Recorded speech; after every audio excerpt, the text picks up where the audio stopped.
it's irrelevant. People oppose it. It's the single biggest losing issue for Barack Obama. So when Barack Obama says, well, how do people think I'm going to be a tyrant? I'm only here for another year. That's really, listen, he thinks you're stupid. That's what bothers me. He thinks he's so clever and you're an idiot that you go, well, gee, I guess he only has a year. So then that's the end of it. The laws stay, dummy.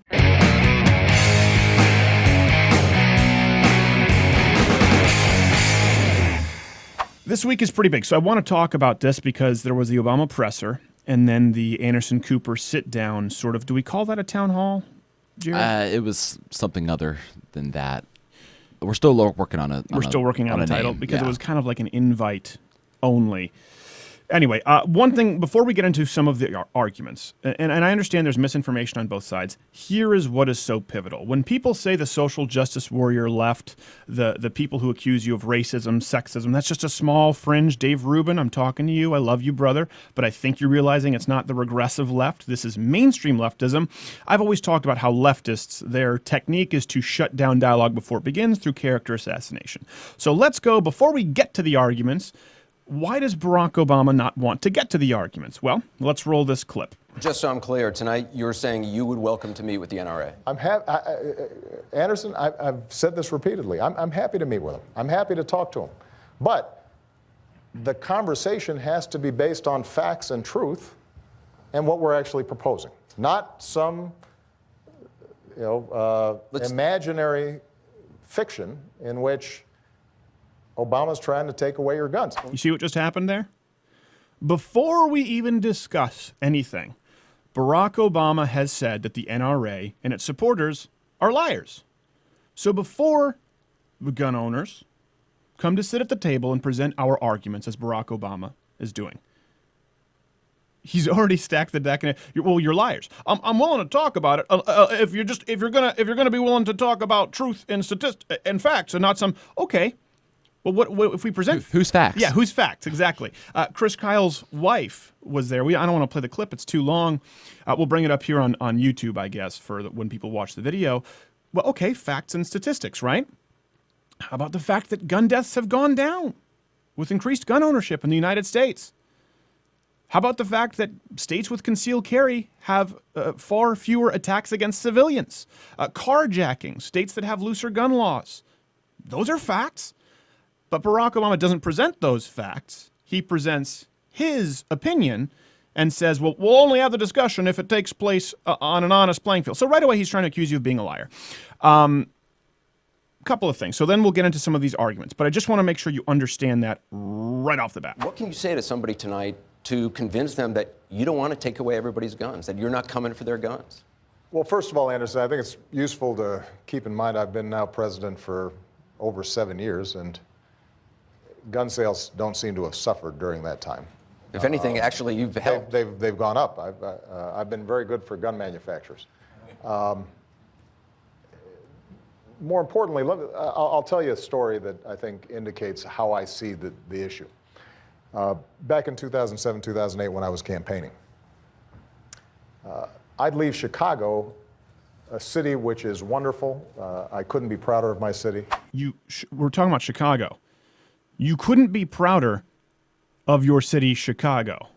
Pardon my French, but you're an asshole. And I know you're not supposed to say that about the president. It's not polite, but I just want to reiterate. Chicago, I'm proud of it. Why are you proud of Chicago?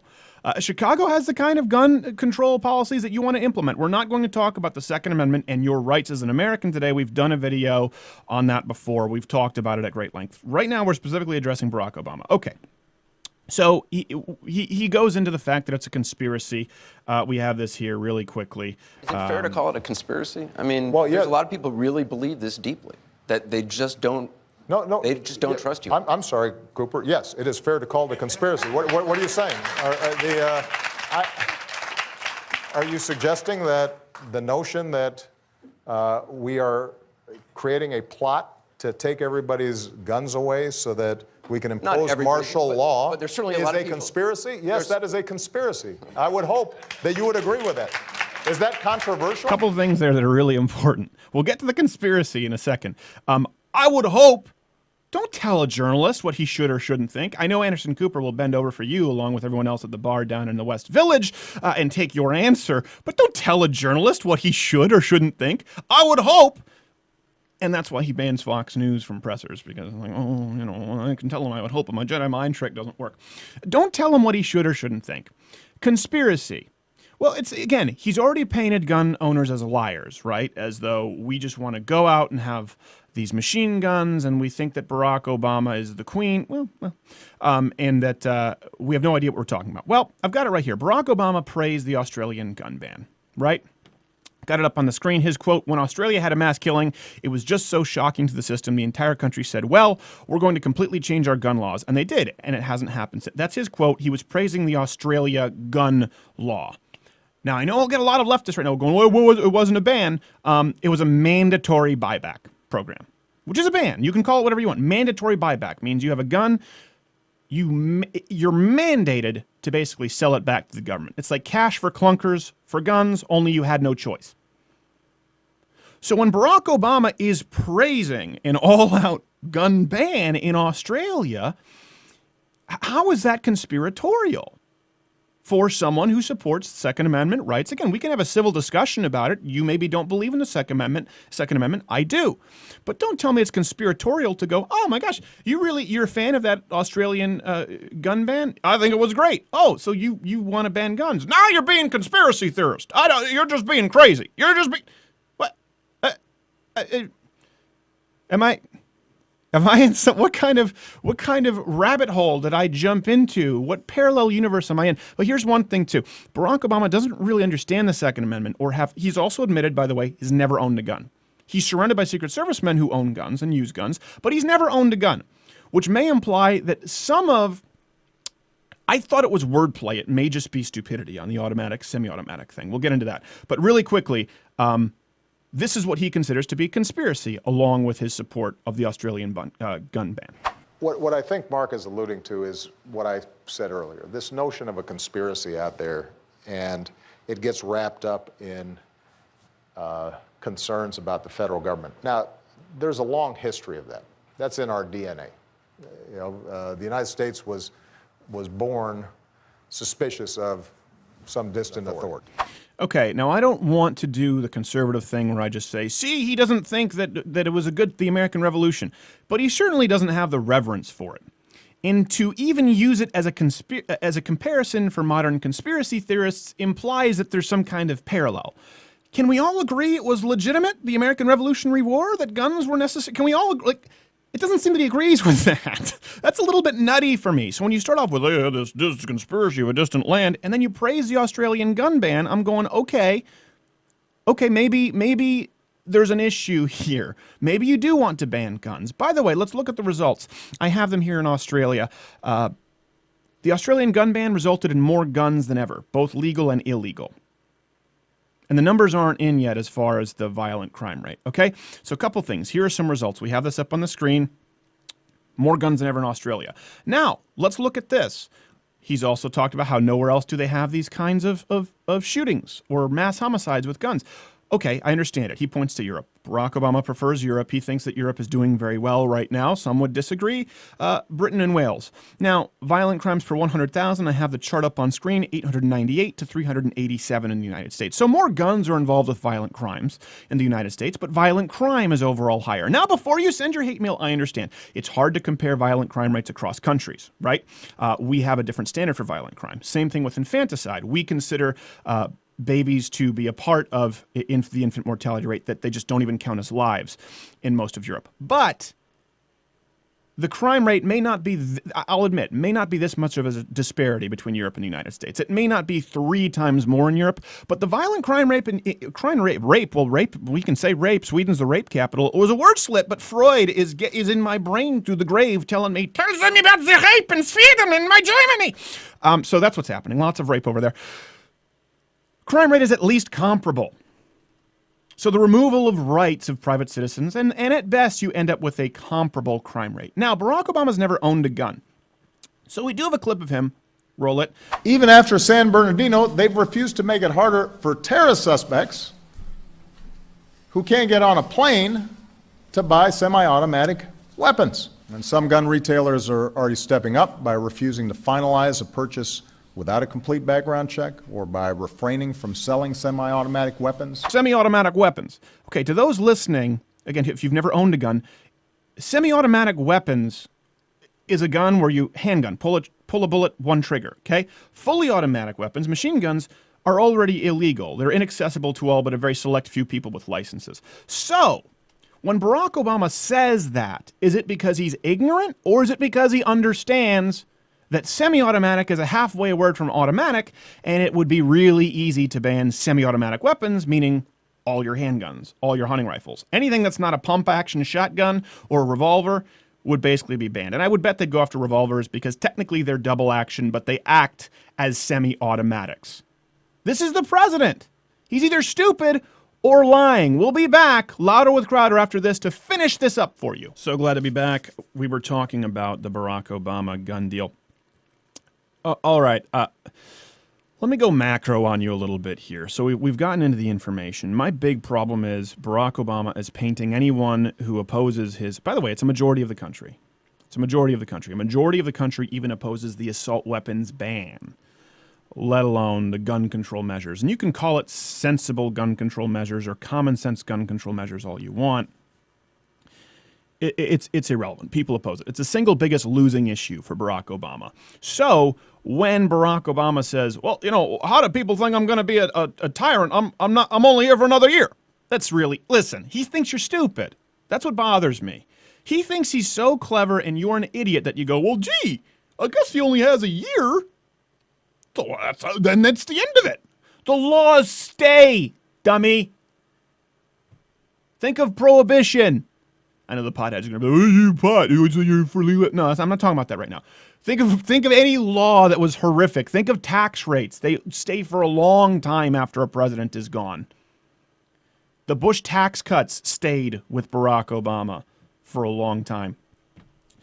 So it's silly. It's disingenuous, right? He's trying, well, if you want to believe that me and my only in a year left, that I'm, No, it's that if you enact an executive action right now, that could cause damage for years to come. It can pave the way for Hillary Clinton to try and do another assault weapons ban. People aren't, it's just, it assumes such stupidity. So you assume your audience is stupid with that. You paint your opposition as liars. I'll only have it if they want to talk on facts with the NRA. So now you assume that your audience probably is stupid, and you've muddied the waters with semi-automatic. I've actually gotten, Jared, I've gotten corrections this week where we did that meme that, but Mr. President, fully automatic weapons are already illegal. Yeah. And well, now they're double secret illegal. I received corrections. Actually, they're not. Fully automatic weapons are available since the assault weapons ban was... You dumbass. I actually got at least 24 corrections. Fully automatic weapons are not legal for the average. Now, if you're a heavily armored vehicle, they can, but that's not what they mean to say. They mean to say semi-automatic weapons. Someone who's never fired a gun, someone who's never owned a gun, as Barack Obama has admitted himself, now not a Secret Service, mind you, doesn't know that one trigger pull, one bullet, that's semi-automatic. Handgun, bang, bang, bang, semi-automatic. Leftists want to ban bang, bang, semi-automatic. Not one trigger pull, a bazillion gillion bullets. One trigger pull, bang. Revolvers, even your old 6-shooter revolver, technically it's a double action, but for all intents and purposes, it acts as a semi-automatic. It's just a slightly heavier trigger pull.